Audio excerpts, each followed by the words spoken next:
Alors, quand on m'a présenté le projet, je me suis demandé dans un premier temps quel genre de texte il fallait pour qu'on puisse les jouer de manière efficace. Donc, j'ai cherché parmi les textes que l'on avait étudiés et le texte de Pénac m'est apparu. Ensuite, peut-être un poème pouvait aussi être intéressant à mettre en scène. Et le premier poème qui m'est venu à l'esprit était Jeanne était au pain sec de Victor Hugo. Et le dernier, qui est donc un poème de Prévert, La chasse à l'enfant, qui déjà plaisait aux enfants. Alors les enfants ont choisi La chasse à l'enfant de Jacques Prévert parce que je pense que ce qui les a vraiment touchés, c'est le fait que c'était justement une histoire d'enfants et d'enfants maltraités, pourchassés par des adultes, un peu mis à l'écart, enfin ce côté criminel de l'enfant.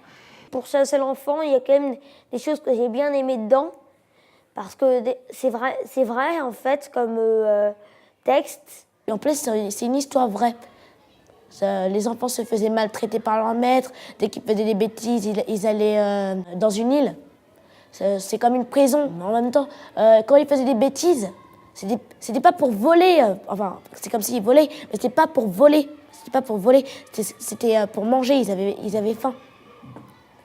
Et j'ai eu du mal à départager les textes. J'ai trouvé qu'ils étaient tous différents et que vraiment c'était pas du tout le même thème. Un qui n'a pas été retenu, mais étant donné que j'aimais bien les trois textes, ça m'a pas trop posé de problème.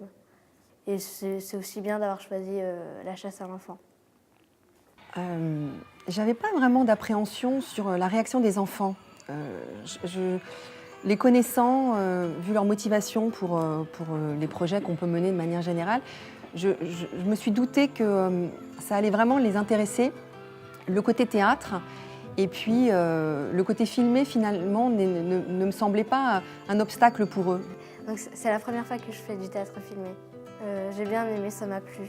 Parce que c'est quelque chose de nouveau et puis on fait de nouvelles choses, on étudie un texte et en plus on ne va pas que dans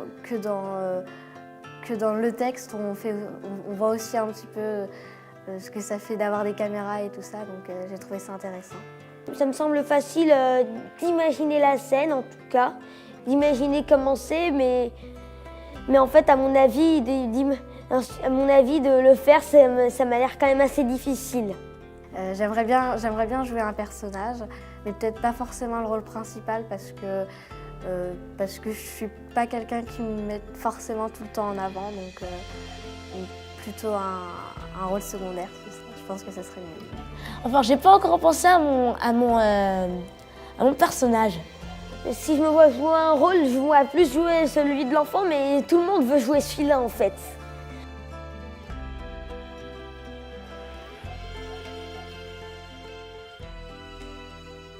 Alors en ce qui concerne les décors, c'est vrai que ça n'a pas été tout de suite une évidence. Donc au départ, l'eau s'est arrivée assez rapidement. L'idée du tissu, après discussion, on s'est dit que ça pouvait donner un effet intéressant. L'île, on a laissé tomber l'idée de représenter la terre. Et puis assez tard finalement, on s'est dit peut-être que ça risque d'être un peu vide, essayer de rajouter des éléments qui font penser à, alors pas forcément une île, en tout cas un paysage. Pour faire la décoration, on a commencé par prendre du carton. Ensuite, on a fait des modèles. On a pris des oiseaux en blanc comme les mouettes en fait, et on a aussi mis sur le sol un arbre en fait, et des rochers. Après, on a pris de la peinture marron, on a décoré dans l'arbre. Et on a fait les feuillages aussi. Et c'était un peu le même, sauf qu'on devait faire pas les mêmes figures. Et ensuite, on a repris de la peinture, on l'a refait. Et pareil pour les rochers. Donc pour les costumes, on a pioché un peu chez tout le monde. Ou sinon, on construisait avec le décor.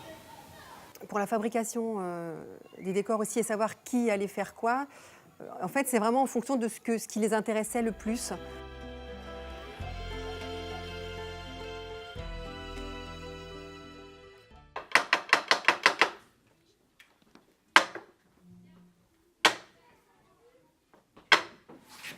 Madame, monsieur, bonjour. Je suis en direct de Béni. Nous avons appris qu'un enfant s'était échappé de la maison de la... Alors, la répartition des rôles, ça a été, je crois, presque le plus compliqué en fait. Au départ, tout le monde voulait jouer quelque chose. Enfin, chaque rôle, finalement, plaisait à plusieurs enfants et même certains enfants étaient intéressés par plusieurs rôles.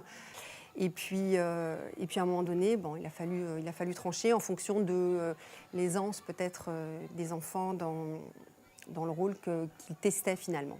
Alors, diriger une classe de 22 élèves sur un projet qui prend forme un peu à chaque jour finalement, c'est assez compliqué d'avoir un silence complet. Souvent, avant de jouer, c'était assez bruyant, assez agité, mais finalement, ils entendaient quand même bien les consignes. Alors, l'implication des enfants, c'est vrai qu'elle est évidente. Et donc, petit à petit, ils ont compris qu'effectivement, il fallait jouer un personnage et pas seulement être présent physiquement, porter un costume et puis discuter avec son voisin en attendant de dire son texte.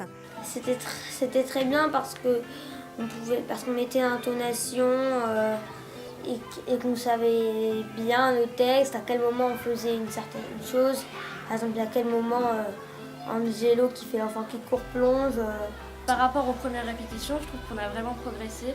Même s'il y a encore quelques petits trucs à revoir, je pense qu'on est vraiment bien là-dessus. Ce genre d'exercice qui est intéressant, c'est que d'abord ça permet de décortiquer un texte, de voir un petit peu qu'est-ce qu'on veut faire passer, comment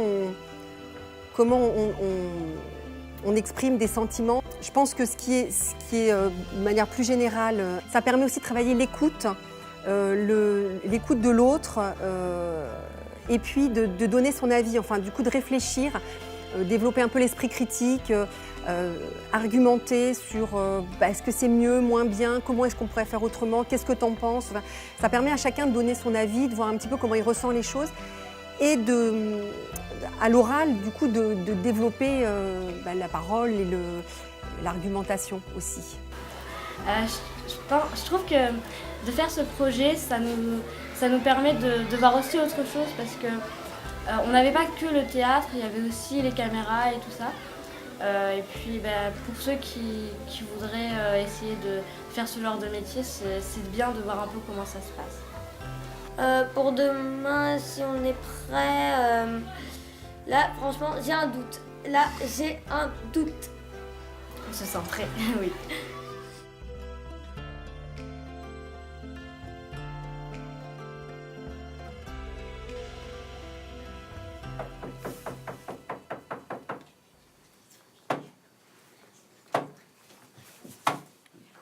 Madame, monsieur, bonjour. Je suis en direct de Belle-Île. Nous avons appris qu'un enfant s'était échappé de la maison de redressement dans laquelle il était enfermé depuis plusieurs mois. Tous les habitants sont partis à sa recherche et une récompense de 20 francs est promise à qui retrouvera le fugitif. Au-dessus de l'île, on voit des oiseaux. Tout autour de l'île, il y a de l'eau. Bandits, voyous, Qu'est-ce que c'est que ces hurlements? bandits, C'est la meute des honnêtes gens qui fait la chasse à l'enfant. Il avait dit J'en ai assez de la maison de redressement. et les gardiens à coups de clé lui avaient brisé les dents et puis ils l'avaient laissé étendu sur le ciment. Bandits, voyous, Maintenant il s'est sauvé et comme une bête traquée, il galope dans la nuit. Et tous galopent après lui. Les gendarmes, les touristes, les rentiers, les artistes.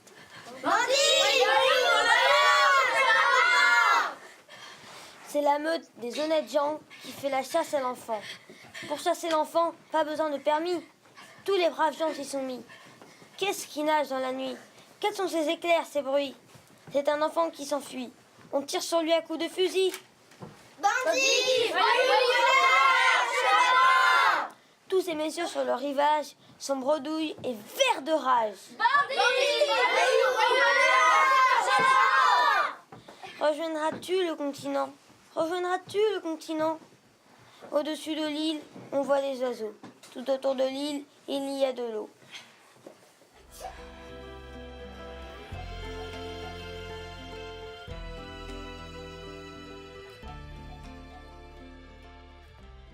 Alors après la représentation, j'étais très fière.